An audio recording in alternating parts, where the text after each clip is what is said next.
They said she didn't deserve it. They whispered behind her back that the medal pinned to her chest was a gift not earned.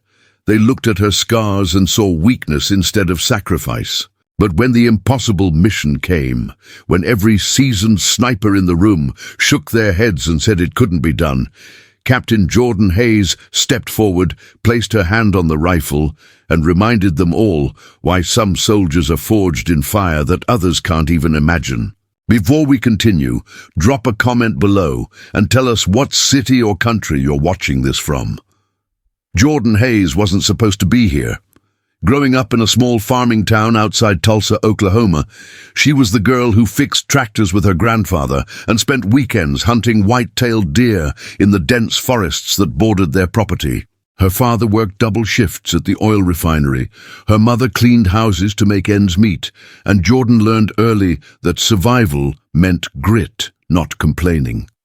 When she was 17, a recruiter came to her high school promising purpose, education, and a way out of the cycle of poverty that had trapped 3 generations of her family. She signed the papers the day after graduation, ignoring her mother's tears and her father's silent nod of respect. The military wasn't just an escape, it was a calling she felt in her bones, a certainty that she was meant for something bigger than harvest seasons and fading dreams. Boot camp was hell camp. Not because of the physical demands, though those were brutal, but because Jordan quickly realized she was surrounded by men who didn't think she belonged there. They made jokes about her during push-ups, mimicked her voice during drills, placed bets on how long she'd last before washing out. Her drill sergeant, a barrel-chested man named Sergeant Rico, who'd seen 3 tours in Afghanistan, watched it all with calculating eyes. He never intervened, never stopped the harassment, but he also never looked away. One night, after a 20-mile ruck march that left half the platoon vomiting in the dirt, he pulled Jordan aside. His voice was low, almost gentle. "They're testing you," he said, "not because you're weak, because they're afraid you might be stronger." Jordan looked at him, mud caked on her face, blisters bleeding through her socks, and asked the question that had been burning in her chest for weeks. "Why don't you stop them?" Sergeant Rico smiled, a sad, knowing expression. "Because when you prove them wrong, and you will, they'll never forget it, and neither will you." She made it through basic training, ranked 2nd in her class. She qualified expert marksman on her first attempt. She was selected for advanced infantry training, and then, in a moment that would define the trajectory of her entire military career, she was recruited for the U.S. Army Sniper School at Fort Benning, Georgia. The letter arrived on a Tuesday morning, and Jordan read it 3 times before the words truly sank in. Sniper School, the most elite marksmanship program in the United States military. A place where only the best of the best survived, where the attrition rate hovered around 70%, where psychological pressure and physical exhaustion were designed to break even the most hardened soldiers. She called her grandfather that night, her voice shaking with a mixture of fear and exhilaration. "They want me for sniper training," she whispered. There was a long pause on the other end of the line, and then her grandfather's rough, tobacco-worn voice came through. "Your grandmother always said you had the steadiest hands in the family. Guess the army finally figured that out too." Sniper school was a different kind of nightmare. The course lasted 7 weeks, and every single day was designed to identify weaknesses and exploit them without mercy. Jordan arrived with 12 other candidates, 11 men and her. The head instructor, Chief Warrant Officer Marcus Vance, was a legend in sniper circles, a man who'd made impossible shots in Fallujah and Kandahar, whose records were still classified, whose reputation alone could silence a room. During the first briefing, he looked directly at Jordan and said, "I don't care what's between your legs. I care what's between your ears, and whether you've got the spine to pull a trigger when everything in your body is screaming at you to run." It wasn't encouragement. It was a warning. Over the next weeks, Jordan learned to calculate windage and elevation in her sleep, to control her breathing so precisely that her heart rate dropped below 50 beats per minute, to remain motionless for 8 hours in freezing rain while watching a target through a scope. She learned to see patterns in chaos, to read terrain like a language, to understand that a sniper's greatest weapon isn't the rifle, it's patience. But the physical training was nothing compared to the psychological warfare. Chief Vance had a Teishu talent for finding exactly what scared each candidate most and pushing them into it repeatedly. For Jordan, it was failure under observation. Every time she set up for a shot, Vance would stand directly behind her, close enough that she could feel his breath on her neck, and he'd whisper questions designed to shatter focus. "Your mother know you're out here playing soldier. You think your hands are steady enough for this? What happens when you miss and someone dies because of it?" Most candidates learned to block him out. Jordan couldn't. Every word hit like a physical blow, and her first 3 weeks of qualification shoots were disasters. She missed targets she could have hit blindfolded on the farm. Her groupings were inconsistent. Her breathing control fell apart under pressure. The other candidates started taking bets on when she'd quit. One of them, a cocky ranger named Corporal Derek Mills, who'd been top of his infantry class, made a joke during chow one night about how they should start a support group for people who shouldn't have made it this far. Everyone laughed. Jordan didn't eat dinner that night. She walked to the range alone and lay in the prone position until sunrise, staring through her scope at nothing, teaching herself to find silence in the noise. The turning point came during week 5, during a scenario exercise that replicated a hostage rescue. The candidates were divided into teams and given an impossible brief. Enemy combatants had taken a high-value target into a building surrounded by civilians. Collateral damage was unacceptable. The shot had to be precise, surgical, taken from 900 meters through a window barely 18 inches wide, with a crosswind gusting unpredictably and the target moving every 30 seconds. Most teams refused to take the shot, arguing it was too risky. Corporal Mills tried and missed by 6 inches, shattering a wall 2 feet from a simulated civilian. When it was Jordan's turn, Chief Vance appeared behind her like a ghost. "This is it, Hayes," he said quietly. "This is where you prove you belong, or you go home." Jordan felt her pulse spike, felt the familiar panic creeping into her chest. She thought about her grandfather teaching her to hunt, about the first deer she'd ever shot cleanly through the heart at 300 yards when she was 14. She thought about Sergeant Rico's words. She thought about every person who'd told her she didn't belong. And then she stopped thinking entirely. She controlled her breathing, counted her heartbeats, calculated the wind drift using muscle memory and instinct. She waited for the target to move into the exact center of the window, waited for the wind to drop for precisely 3 seconds, and then she took the shot. The crack of the rifle echoed across the range. 900 meters away, the simulated target dropped with a perfect headshot. No collateral damage, textbook precision. Chief Vance said nothing for a long moment, and then he leaned down and whispered in her ear, "Now do it again." Jordan reset her position and took 5 more shots in succession, each one hitting within a 2-inch grouping. When she finally stood up, her legs shaking from adrenaline and hours of immobility, Corporal Mills was staring at her with something that looked like respect mixed with disbelief. Chief Vance just nodded once and walked away. That night, Jordan received her first perfect score in sniper qualification. She wouldn't score below 98 for the rest of the course. Graduation came with no fanfare. Jordan received her sniper badge, a small metal pin that represented hundreds of hours of suffering and sacrifice, and she was assigned to the 3rd Infantry Division as a designated marksman attached to a reconnaissance platoon. Her first deployment was to Syria, operating in the shadowy spaces where special operations teams hunted high-value targets, and every decision carried life or death consequences. Jordan's platoon leader, Lieutenant Sarah Ochoa, was a battle-hardened officer who'd earned a Bronze Star during the Mosul offensive. During their first briefing, Ochoa looked at Jordan and said simply, "I don't care about your gender. I care about your competency. Prove you can do the job, and we'll get along fine." It was the cleanest form of respect Jordan had ever received, and she carried it like armor.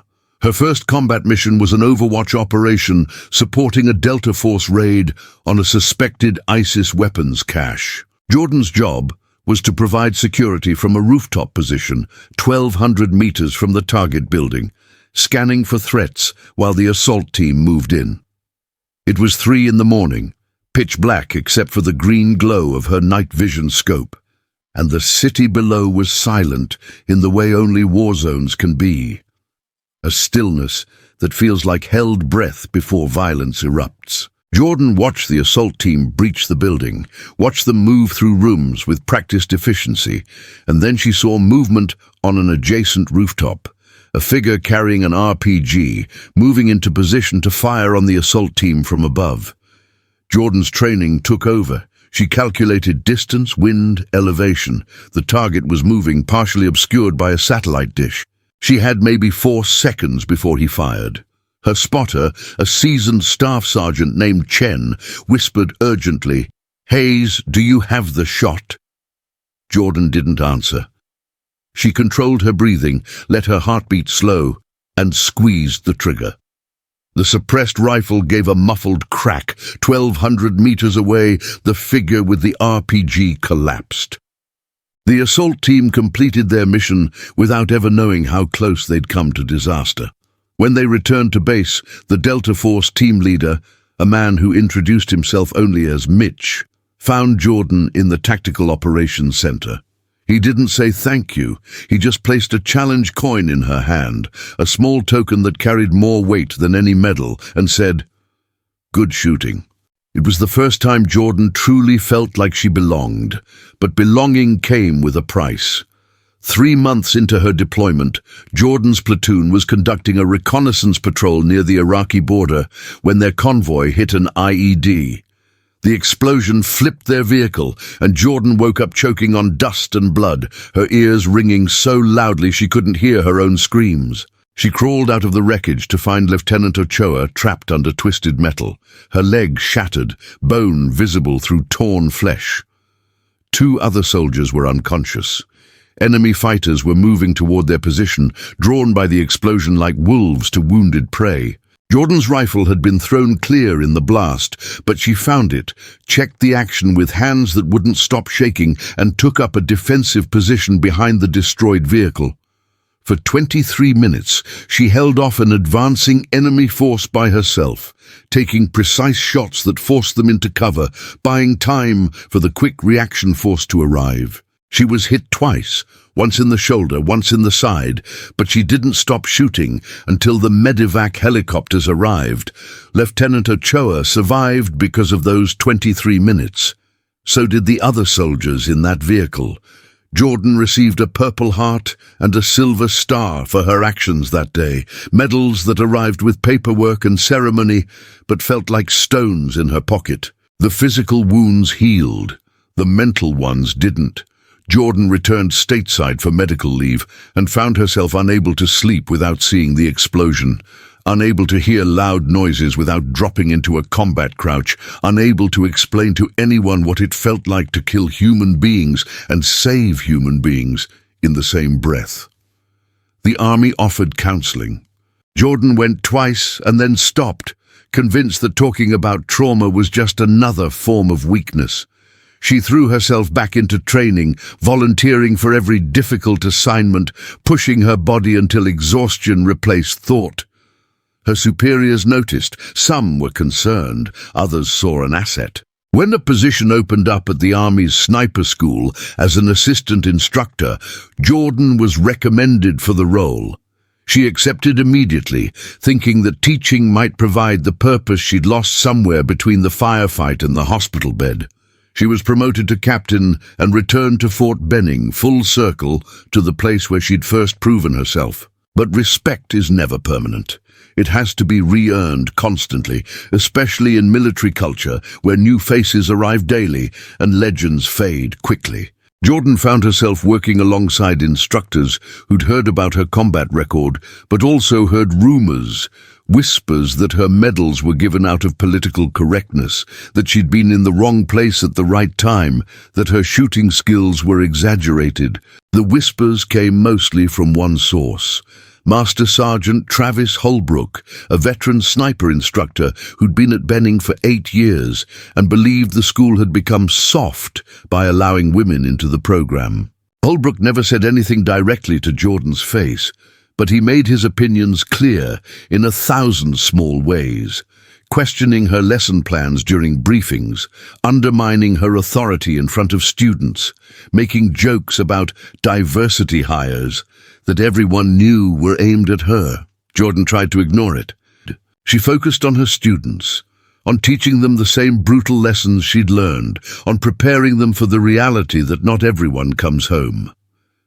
But the constant erosion of respect wore on her like water on stone. The crisis point came during a high-stakes training evolution that drew observers from JSOC, Delta Force, and SEAL Team 6, the military's most elite units scouting for potential recruits. A scenario had been designed to test advanced students under extreme pressure, a simulated hostage rescue requiring a precision shot at 1,500 meters through a narrow window with variable wind and a moving target.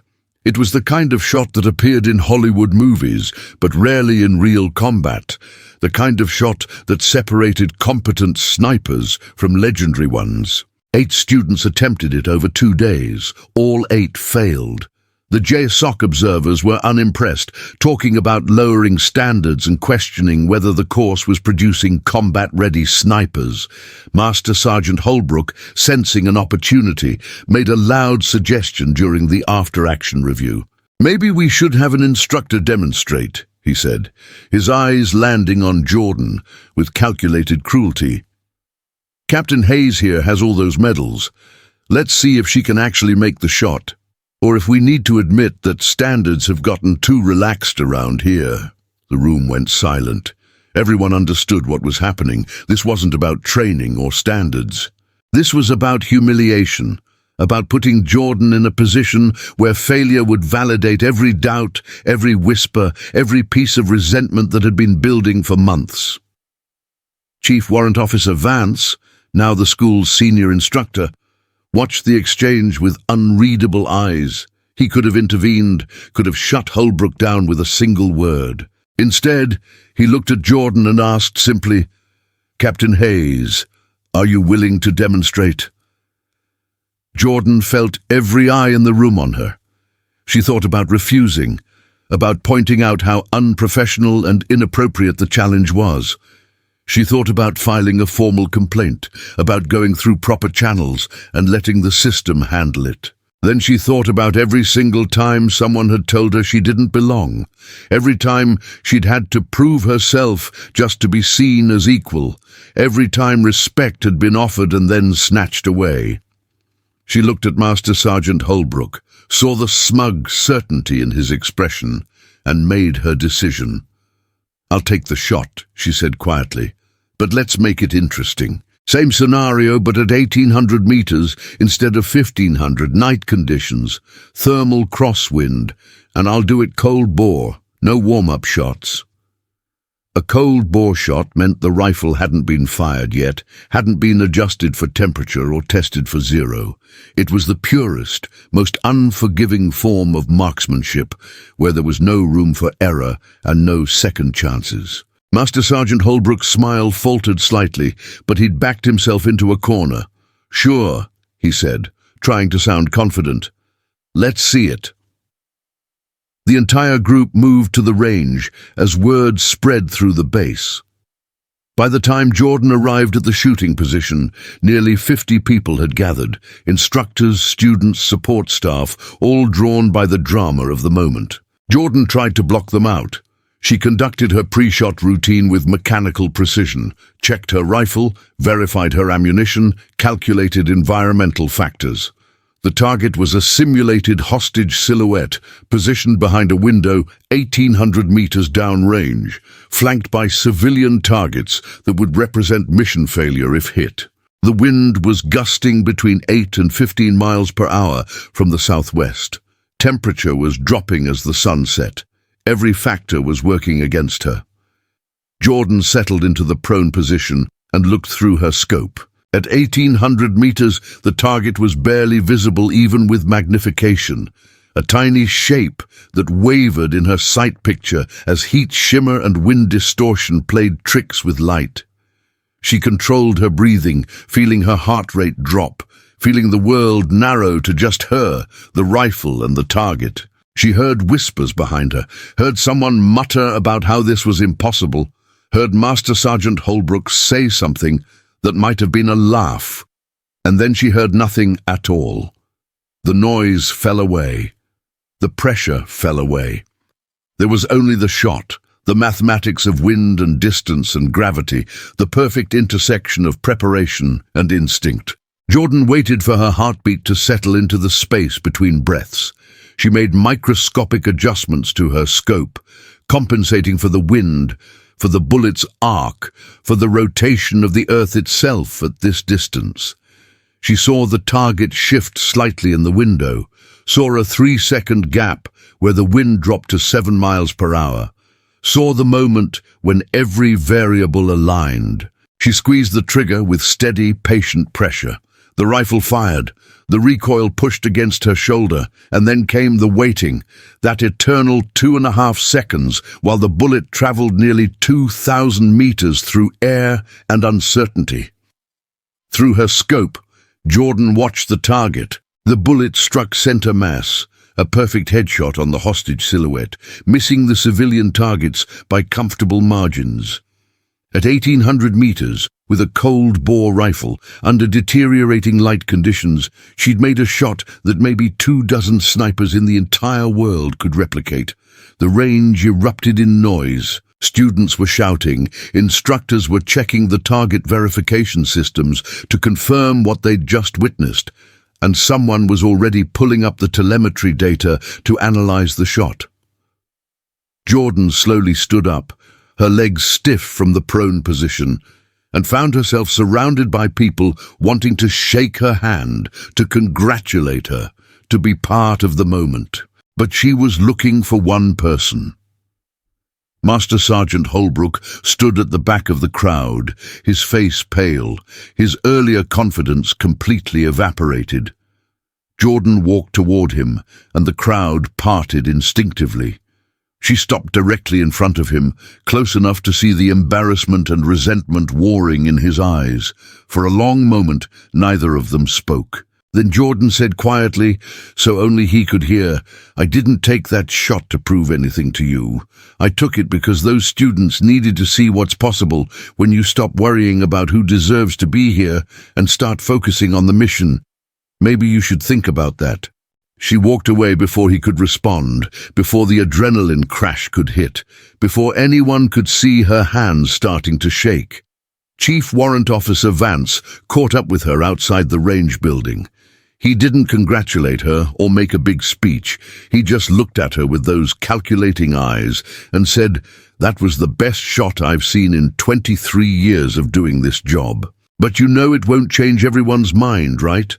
There will always be another Holbrook, another test, another person who thinks you don't belong." Jordan nodded, surprised by the tears that were suddenly burning in her eyes.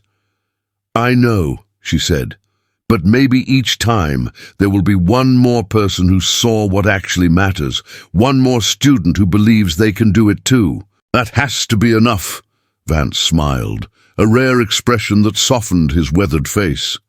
"Captain Hayes," he said, "that's not just enough, that's everything." The story of Jordan's shot spread through the military grapevine with the speed of wildfire. Within days, she was receiving messages from soldiers across the world, women who'd faced similar doubts, men who'd witnessed discrimination and felt powerless to stop it, young recruits who'd been told they didn't have what it takes but refused to quit. The shot became more than a demonstration of skill. It became a symbol, proof that excellence can't be faked or gifted, that the only thing that matters in the end is whether you can do the job when everything is on the line. Jordan tried to downplay the attention, insisting she'd just done what any qualified sniper would do. But deep down she knew the truth. That shot hadn't just hit a target 1,800 meters away. It had shattered the assumption that courage and competence could be measured by gender, had created space for others to follow, had proven that the hardest battles aren't always fought against enemies, but against the limitations other people try to place on you. 6 months later, Jordan received orders for a new assignment. She was being transferred to an advisory role with U.S. Special Operations Command, working directly with SEAL teams and Delta Force units to develop advanced marksmanship training programs. It was a position that had never been offered to anyone below the rank of major, and never to a woman. When she reported for duty, the commander who briefed her was a grizzled SEAL officer who'd operated in every war zone from Panama to Afghanistan. He looked at her service record, then looked at her and said simply, "I don't care about your story or your medals. I care about results. Can you teach my operators to shoot like you did on that range?" Jordan met his eyes without hesitation. "Yes, sir," she said. "I can teach them to shoot, but more importantly, I can teach them why the shot matters, why precision isn't just about hitting targets, it's about bringing everyone home." The commander smiled grimly. "Good," he said, "because that's the only thing that actually counts." Jordan thought about her grandfather often during those first weeks in her new role, wondered what he would have said about how far she'd come from those deer hunts in Oklahoma forests. She thought about Sergeant Rico and his prediction that proving them wrong would be something she'd never forget. She thought about Lieutenant Ochoa trapped under that vehicle, about the 23 minutes that felt like forever, about the weight of medals that represented lives saved and lives taken. She thought about all the students who'd watched her make that impossible shot and walked away, believing that maybe they could do the impossible too. And she thought about the young girl she used to be, fixing tractors and dreaming of something bigger, who couldn't have imagined that purpose and belonging could be found in places so difficult and beautiful and brutal all at once. The journey hadn't been fair, it hadn't been easy, but it had been hers, earned through blood and tears, and an absolute refusal to let anyone else define what she was capable of. That, Jordan realized, was the real victory. Not the medals or the recognition, but the unshakable certainty that she belonged exactly where she was, doing exactly what she was meant to do. The lesson from Jordan Hayes' story isn't about perfection or superhuman ability. It's about the fundamental truth that courage shows up in many forms. Sometimes it's charging into danger. Sometimes it's enduring quiet humiliation day after day until the moment comes to prove yourself. Sometimes it's taking a shot you might miss, knowing that failure will be used against you forever. It's about understanding that the people who doubt you aren't always wrong to ask questions, but they're always wrong to assume the answers. It's about the responsibility that comes with breaking barriers, knowing that every action is watched, judged, and used as evidence for or against everyone who comes after you. Jordan Hayes carried that weight every single day, and she carried it with grace and precision and a refusal to let the burden break her. Her story is a reminder that the hardest targets to hit aren't always the ones thousands of meters away. Sometimes they're the expectations and prejudices right in front of us, the invisible barriers that say, "You don't belong here," until someone proves them wrong so definitively that the barrier shatters forever.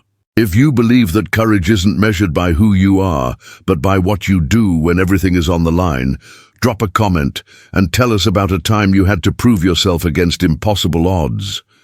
Your story matters just as much as Jordan's, because every person who refuses to accept limitations creates space for others to be brave too.